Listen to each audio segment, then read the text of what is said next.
At 2:47 a.m., alarms erupt across the silence of the Toretsk command hub.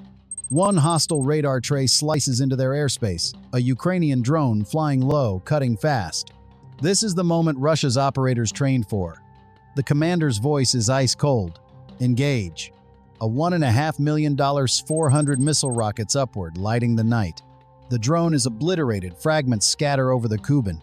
Inside the bunker, tension collapses into smug relief. They believe the perimeter is secure, but their confidence rests on a deadly illusion. This razor-edge alert posture began 3 weeks earlier when peace talks collapsed. Diplomacy died, and Putin ordered overwhelming force. He built a storm of steel, a decisive offensive. This depot became its core, 2,000 tons of Iskander missiles and 19,000 drones waiting for launch. So as Russia logs a confirmed kill, they failed to see that their missiles' thunder masked Ukraine's true weapon, a 12-man ghost team already in the swampy dark, poised to pull the plug on the whole operation. By 2:55 a.m., the 12-man HER team melts deeper into the reeds.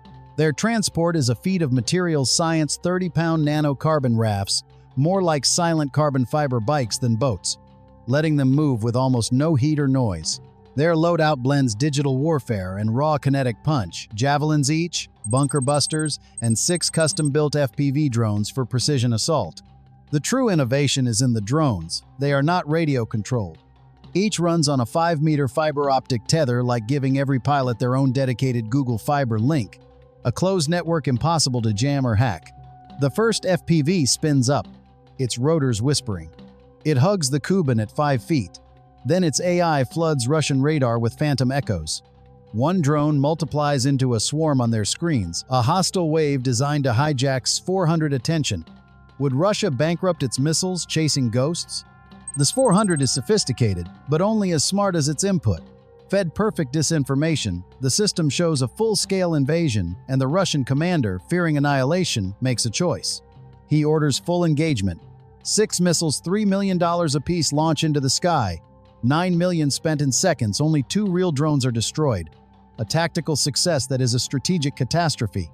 Dense fog breaks the Doppler, filters the system, chokes like noise-canceling headphones in a hurricane. Patrol vehicles rush to intercept, but their high horsepower is useless in thick mud. Response times collapse on terrain the tech cannot beat. This was not luck. Ukraine sacrificed 2 cheap decoys to force Russia to burn 9 million in missiles, a perfect exchange. With the network on high alert, direct assault would be suicide. Instead, the HER team deploys 3 GPS beacons no bigger than a deck of cards, a software patch for the battlefield. Placed one by one, each beacon turns the swamp into a digitally mapped kill zone. Fog becomes camouflage. The Javelin teams move unseen while Russia chases the decoy again. The S-400, frantic and misled, chases the beacons while wasting shots. In that instant, a Javelin is shouldered and launched, striking a high-value command and control vehicle and turning it into a burning wreck in seconds more. The strike is surgical, the nerve center is obliterated, yet the physical tethering of the drones leaves a trace, a faint fiber strand snagged in mud, a breadcrumb back to the team. Spetsnaz swiftly follow that tiny fiber. They close to within 500 feet, and suddenly a flare pings the sky, exposing the HER team's general location in a harsh chemical light. At this point, mission failure seems inevitable. Spetsnaz close fast, but the HER team reacts like cyber experts. They deploy biosmoke, set a decoy cable, and detonate a spare FPV drone to blind and deafen them and lure them deep into the mud. Blinded by smoke and stunned by the blast, the Spetsnaz stumble into the swamp and are bogged down. The HER team survives with seconds to spare before dawn's light arrives and they breathe. First, they trigger biosmoke grenades that scramble thermal imagers and cloak human heat. Second, an operator throws a decoy fiber that leads into a deep mud trap. Third, they initiate the spare drone's self-destruct, a sharp 2-pound charge that overloads hearing and attention. Combined, the measures create a perfect sensory denial and a honeypot the Spetsnaz cannot resist as they sink deeper and lose coordination and situational awareness. With the enemy immobilized and sensory systems degraded, the HUR team has a narrow window. At 3:15 a.m., the remaining 4 FPV drones lift in synchronized silence, their fiber tethers paying out, while 3 Javelins are shouldered. This multi-layered hybrid strike is the operation's decisive moment planned to combine brute force and surgical precision to annihilate storage and air defenses. The Javelins deliver brute force tandem charge warheads built to punch through over 30 inches of reinforced concrete and breach main ammunition bunkers. Meanwhile, the FPV drones act surgically, seeking radar gravestone arrays to fry circuitry and permanently brick those systems so they cannot be repaired or rebooted. The launch is read like a controlled symphony. 3 near-silent Javelin hisses as they ascend, their guidance calculating perfect top-down angles. And the FPV drones scream toward antenna arrays with surgical intent to fry the radar motherboards. This is not merely destruction. It's targeted annihilation of critical systems, a strike designed to cook the electronics, melt circuit boards, and ensure those defense machines can never be rebooted into action again. So their operational heart is destroyed, and their battlefield utility permanently eliminated.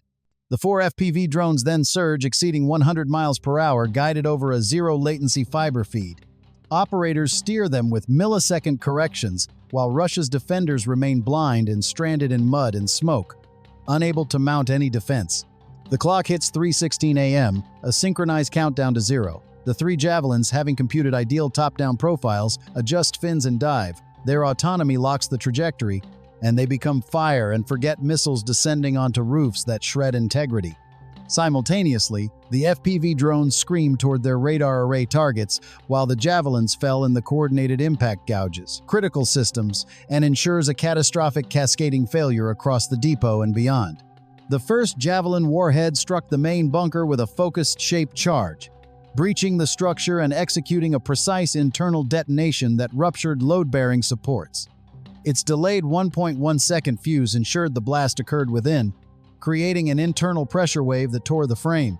The reflected blast wave reverberated through the reinforced concrete, generating enormous inward pressure that sheared support columns and twisted the building's skeleton, causing progressive structural collapse rather than mere superficial damage to equipment and interiors. Secondary sympathetic detonations then propagated through stored munitions nearby. Roof sections pancaked inward and tens of thousands of munitions were shocked into violent deflagration, producing a cascading conflagration that consumed assembly lines, storage racks, and adjacent infrastructure with instantaneous, terrifying intensity, and nearby electronic warfare arrays melted into slag instantly. The main hall collapsed inward, burying infrastructure as sympathetic detonations propagated through 2,000 tons of munitions and 19,000 stored drones, producing a firestorm that no local response could approach. High-value systems, including the multi-million-dollar Kasuka 4 electronic warfare farm, had their electronics flash-cooked, rendering command nodes and sensor arrays permanently inoperative across the compound. It was a total system wipe. By 03:18 a.m., Spetsnaz and domestic security units poured into the crater zone, not to rescue but to enforce an information lockdown, sirens screaming while officials attempted to conceal the scale of destruction rather than manage casualties or equipment loss properly. The human toll was severe. 25 senior officers in the depot's logistics brain were effectively removed, and within hours publicly available satellite feeds recorded an enormous thermal anomaly over the site. The orbital imagery left little doubt and quickly circulated across messaging channels as confirmation to independent analysts worldwide. Ukraine had liquidated one of Russia's strategic assets. The blast produced immediate disruption, impacting frontline resupply profoundly, and a cascade of logistical failures unfolded across the following 72 hours. Encrypted networks fell silent, and core systems crashed. Artillery units across the Donbass